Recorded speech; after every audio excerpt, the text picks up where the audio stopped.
বাপরে, এত হ্যান্ডসাম আমার হাজবেন্ড, কি জানি মনে করতে পারতেছি না। যা, মুখের উপর এইভাবে দরজা লাগিয়ে দিল, তাহলে আমাকে শাওয়ার সারাই এখন ঘুমাতে হবে। কুল জেনি, মাথা ঠান্ডা করে, তোমাকে এখন একটা ফ্রেশ ঘুম দিতে হবে। উনি এই রুমে আসছে কেন? এখানেই ঘুমাবে নাকি? মনে তো হচ্ছে এখানেই শোবে।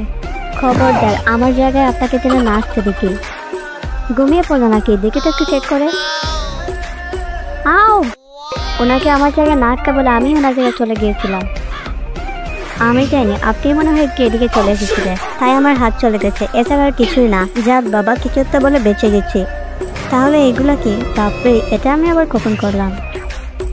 ও শিট জেনি, এগুলা তুই কি করেছিস? আসসালামু আলাইকুম ম্যাডাম, আপনার আনলিমিটেড কার্ড চলে এসেছে, যা দিয়ে আপনি হিসাব ছাড়া শপিং করতে পারবেন। কার্ডের পক্ষ থেকে এটা গ্রহণ করুন প্লিজ। কই দেখি এই সবগুলো একটু ব্ল্যাক কার্ড, তাও আবার এতগুলো। এখন আমি এগুলো দিয়ে ইচ্ছা মতো শপিং করতে পারবো।